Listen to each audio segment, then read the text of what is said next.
By the late 19th century, a quiet crisis had taken hold inside the Ottoman capital. On maps, the empire still looked vast. Its authority stretched across the Middle East, North Africa, and southeastern Europe. The Sultan remained on the throne. Armies still existed. Laws were still issued in the empire's name. But power was no longer where it appeared to be. Inside government offices, officials confronted a reality that could not be hidden with ceremony or tradition. The Ottoman state was running out of money, and worse, it was running out of control over its own finances. Each year, more of the empire's income was consumed by interest payments on foreign debt. Revenue arrived already promised to creditors abroad. This was not a temporary shortage, it was a structural failure. Taxes collected from farmers, merchants, and port cities no longer funded administration, defense, or development. They were diverted automatically to service loans issued in London and Paris. Customs duties, monopolies on salt and tobacco, and even future income streams were pledged years in advance.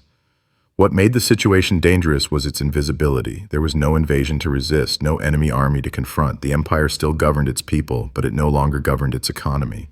Decisions that once required only imperial approval now depended on financial acceptance in Europe. Reform became a paradox. Modernization demanded investment, but investment required borrowing. Borrowing increased dependence. Dependence reduced sovereignty. Every attempt to strengthen the empire deepened the trap. British officials understood this dynamic with precision. They did not need immediate territorial control. Influence over revenue was enough. An empire that could not finance itself could be guided, restrained, and reshaped without firing a shot. This was the moment the Ottoman Empire crossed an unseen boundary. It still ruled in name, but not in fact. Its future was no longer determined in Istanbul alone, but negotiated through contracts written far beyond its borders. The Middle East had not yet been divided, but its fate was already being calculated. If you want to understand how power can disappear without defeat, and how finance can succeed where armies fail, stay with this story. For much of the 19th century, the Ottoman Empire appeared far stronger than its critics claimed. It still controlled one of the most strategic geographies on Earth.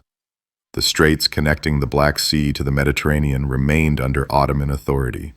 Trade routes linking Europe to Asia passed through imperial territory. Ports from Smyrna to Alexandria handled commerce that sustained entire economies. On land, the empire's scale alone inspired caution. Its borders spanned 3 continents. Its population numbered in the tens of millions. No European power could ignore its presence without consequence. This mattered deeply to Britain. The security of British trade with India depended on stability in Ottoman-controlled waters and land routes. The empire served as a geopolitical barrier, preventing rival powers from advancing toward the eastern Mediterranean and the Persian Gulf. As long as the Ottomans endured, Britain's imperial lifelines remained protected. From the outside, the empire looked tired, but far from finished. Ottoman leaders recognized the need to adapt. They restructured ministries, standardized taxation, and attempted to centralize authority. The military was reorganized along European lines. Western instructors were hired, new weapons were imported. Telegraph lines and railways promised faster communication and control. These reforms created the image of revival. Diplomats spoke of renewal. European observers debated whether the empire might yet modernize itself into stability. But beneath this appearance lay a critical weakness. Modernization required capital on a scale the Ottoman system could not generate internally. The economy remained overwhelmingly agrarian. Tax collection was uneven. Local elites resisted central authority. Revenue arrived slowly while expenses rose rapidly. Railways, ports, armaments, and administrative reforms demanded immediate funding. Traditional taxation could not meet these demands without provoking unrest. The empire faced a dilemma: reform slowly and risk irrelevance, or borrow heavily and move forward. It chose speed. Foreign loans provided an answer that seemed painless at first. Money arrived quickly. Projects advanced. Reforms continued. The empire appeared to be catching up. What was less visible were the conditions attached. Interest rates were high. Repayment schedules were rigid. Currency risk fell entirely on the borrower. Much of the capital returned immediately to European contractors and suppliers. The Ottomans believed borrowing would buy time. Instead, it began to mortgage the future. The empire still looked unbreakable. But its strength was increasingly financed, not earned, and that distinction would soon define its fate. The Ottoman debt crisis was not the result of recklessness or ignorance. It was the product of a system designed to favor creditors long before it collapsed the borrower. From the mid-19th century onward, the empire financed reform through loans issued in Europe's financial capitals, primarily London and Paris. These loans were structured in foreign currencies, often pounds or francs, exposing the Ottomans to exchange risk they could not control. Interest rates were high, reflecting European skepticism about imperial stability. Fees, commissions, and underwriting costs were deducted in advance, meaning the empire received far less than it nominally borrowed. Debt, from the very beginning, was expensive and inefficient. What made the situation worse was how the money was used. Very little went toward long-term productive growth. Some funds were absorbed by urgent military needs during wars and rebellions. Some disappeared into an overstretched and often corrupt administrative system. A significant portion was immediately used to service earlier debts, creating a cycle in which borrowing no longer funded reform, it merely delayed collapse. By the 1870s, the empire was no longer borrowing to modernize, it was borrowing to survive. Each new loan postponed default but deepened dependence. Revenues stagnated while obligations multiplied. The treasury became a clearinghouse for debt payments rather than a tool of governance. In 1875, the inevitable occurred. The Ottoman Empire defaulted on its foreign debt. This was not treated as a financial failure to be resolved internally, it was treated as an opportunity. European creditors responded not with negotiation, but with intervention. They imposed a mechanism designed to guarantee repayment regardless of political consequences. In 1881, the Ottoman Public Debt Administration was established. This institution operated within Ottoman territory, employed thousands of officials, and collected revenue directly from the population. But it answered not to the Sultan, nor to any Ottoman ministry. It answered to foreign bondholders. Control was transferred over the most reliable sources of income: customs duties, salt and tobacco monopolies, alcohol taxes, and stamp revenues. These funds bypassed the imperial treasury entirely. Money generated in Ottoman lands flowed directly into European financial networks. The empire still governed its people, but it no longer governed its income. From that moment onward, sovereignty existed largely in form. Every political decision, reform, war, negotiation, had to be weighed against its impact on debt repayment. Any action that threatened revenue risked retaliation through financial pressure. Britain understood the significance immediately. An empire constrained by debt could be influenced without conquest, directed without occupation, and reshaped without resistance. The trap was no longer closing. It had already locked. Britain did not seek the sudden collapse of the Ottoman Empire. Collapse created instability, and instability threatened British interests. What London wanted instead was something far more useful, an empire that still functioned but no longer acted independently. A dependent Ottoman state served Britain perfectly. It secured the eastern Mediterranean. It protected sea routes to India. It prevented rival European powers from advancing south and east.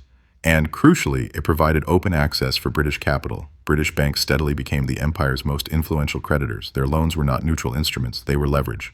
Financial dependence translated into political access, and political access into long-term influence.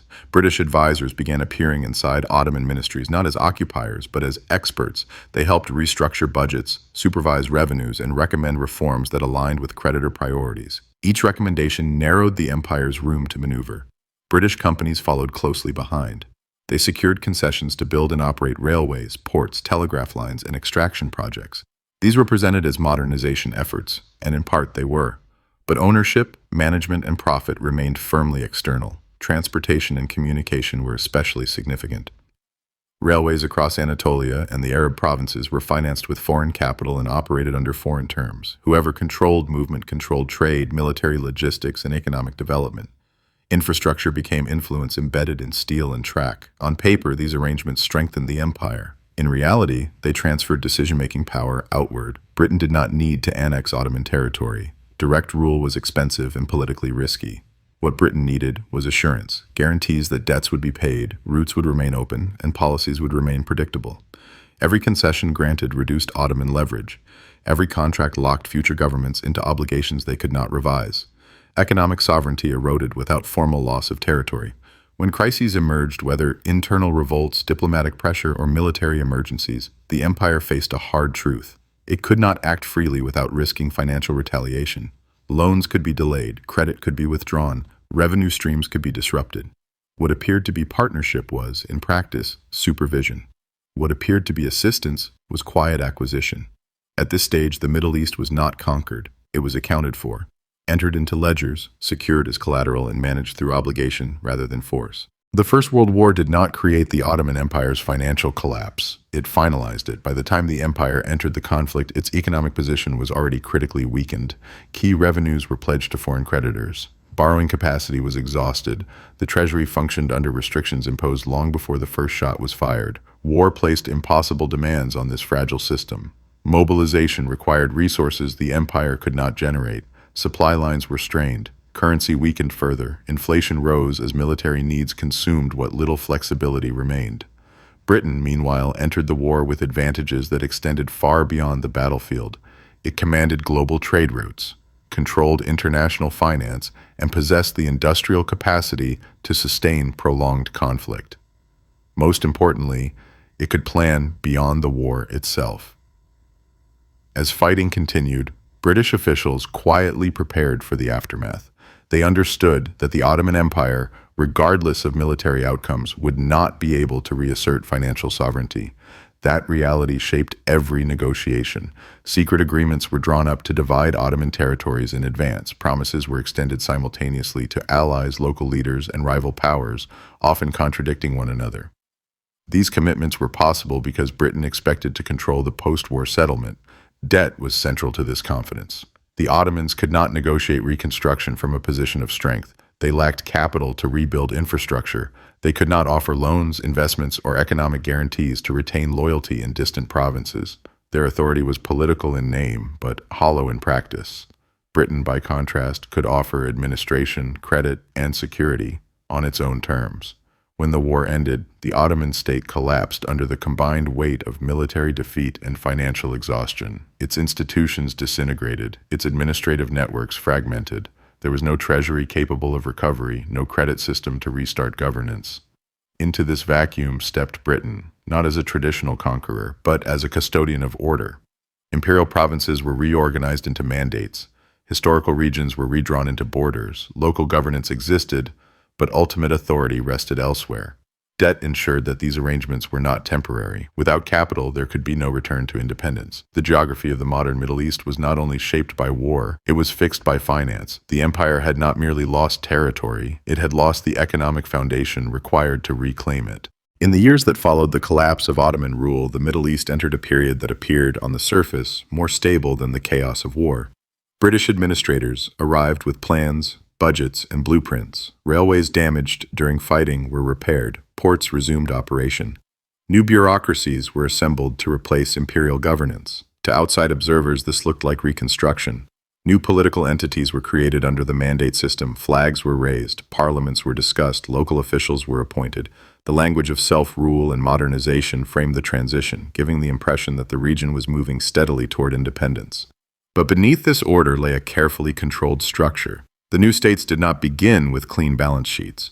They inherited financial obligations rooted in Ottoman debt and wartime expenses. Revenue systems were designed not to stimulate broad economic growth, but to ensure predictability, especially in taxation, customs, and resource extraction. British authorities maintained decisive control over currency policy. Local money systems were pegged or managed in ways that favored imperial trade. Access to credit was limited and conditional. Trade routes were structured to integrate the region into British commercial networks rather than encourage regional independence. Security followed the same logic.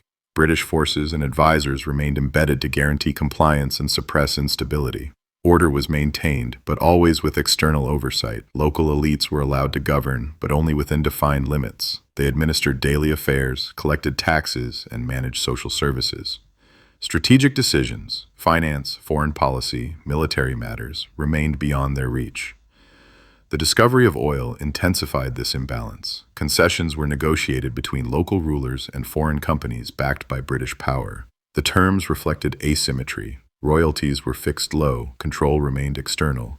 Infrastructure was built to extract and export, not to diversify local economies. Oil promised wealth but delivered dependency.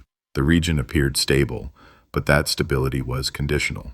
It depended on cooperation with the system. It depended on obedience to financial and political constraints imposed from outside.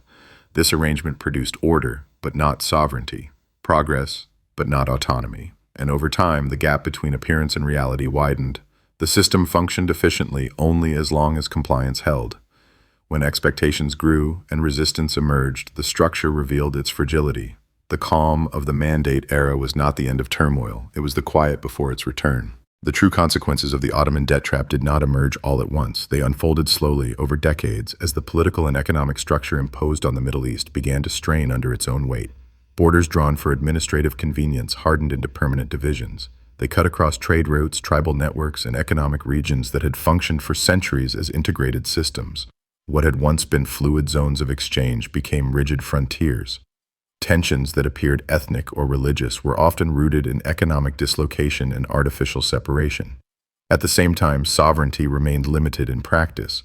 New states possessed flags, governments, and institutions, but lacked full control over their economies. Revenue systems were narrow, export earnings depended on a small number of commodities. Financial policy remained constrained by external expectations and inherited obligations.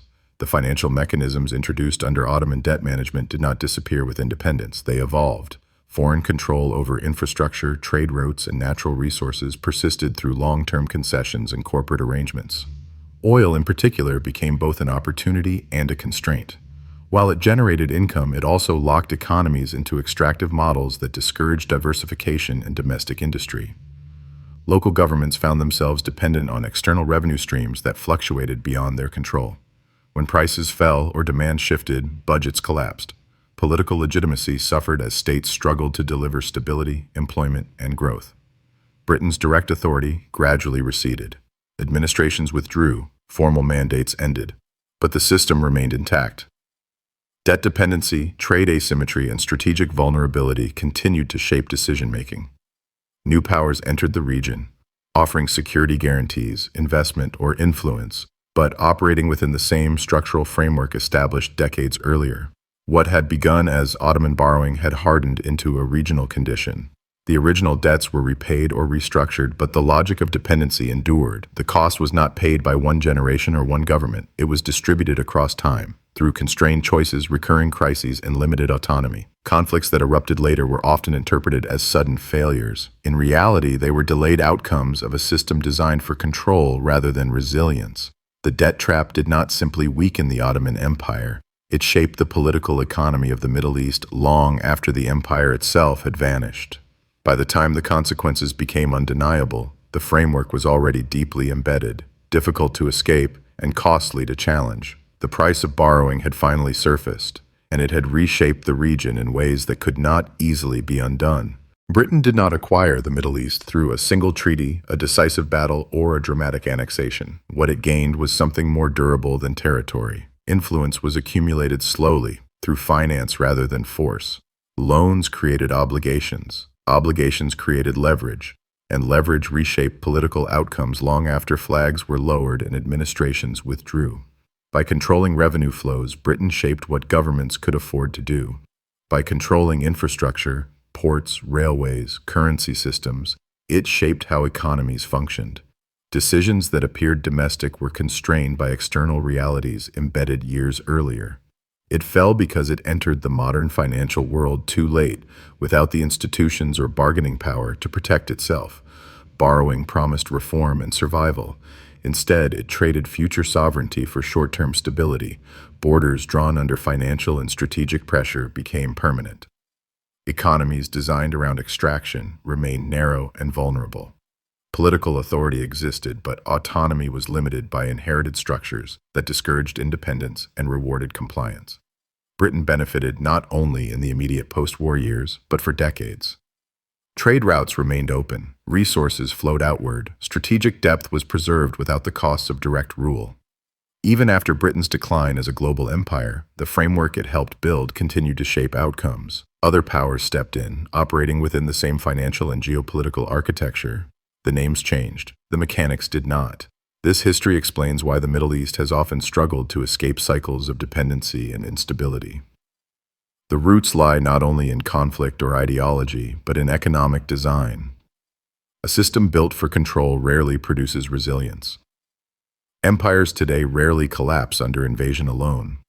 They weaken when control over money shifts elsewhere. They fall when decisions are constrained by contracts written beyond their borders. Those who manage credit, infrastructure, and debt often shape history more quietly and more permanently than those who command armies.